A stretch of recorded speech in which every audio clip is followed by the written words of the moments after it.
South Sudanese who had been stranded for months in the town of Kosti, a river port on the White Nile in Sudan, started arriving in Juba on 14th May.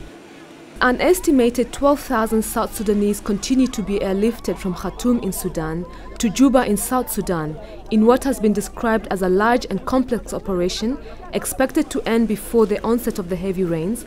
The humanitarian community engaged in this process is working round the clock to provide the best services at short notice. Each trip starts with a road journey from Kosti, located 300 kilometers from Khartoum, with passengers being allowed to carry only 20 kilograms of luggage.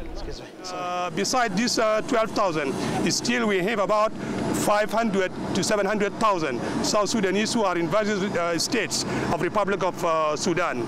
Our government, along with the partners, are working day and night in order to do what is possible in order to bring them back home in dignified and safe manner. The humanitarian community only focuses on providing transport support to the most vulnerable.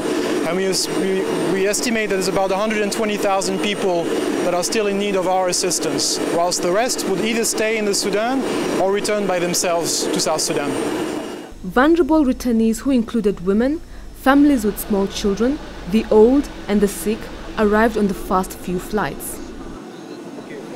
كان صعب شديد لكن ما دام وصلنا هنا ما في حاجه بكلنا صعب اي حاجه بكلنا سهل بعد كده انا قاعد اجي الشغل بشتغل عشان يعني بقدر بقرا مدرسه عشان اكون فرحان عشان ندي ابني هنا ابني جديد تعديل. The returnees are received at Juba airport by South Sudanese officials before being transferred in buses to a transit location run by the UN Refugee Agency on the outskirts of Juba. Those whose final destination is not Juba are accommodated on short term. At the transit point, they are registered again and the children are vaccinated. The humanitarian community is sticking together to try to provide the best services possible at very short notice. So this is what we're working on. But first and foremost, what we rely the most on is the strength of the people themselves. They've come after a very difficult period in Kosti for 8 months, 10 months, 12 months, and now they come with a lot of skills. They come with hopes, and we will be working with them to build a new future for them in South Sudan. كلهم زي حسيت أنا قاعد في شمال الحمد لله لكن بس بذكر للناس الورا ده ربنا يجيبهم بالسلامة زي ما أننا قاعدين كلهم كويسين ما فيها حاجة زي أنت تاي قدام تاي ده زي أنا شفت أمي زي شفت أهلي دي أسرته كله قاعدين.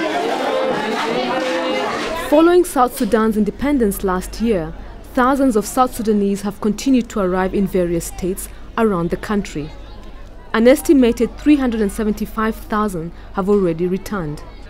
And as all the returnees embark on a fresh start in the world's newest country, it is expected that their new home will offer lasting opportunities despite the growing pains the country is currently experiencing.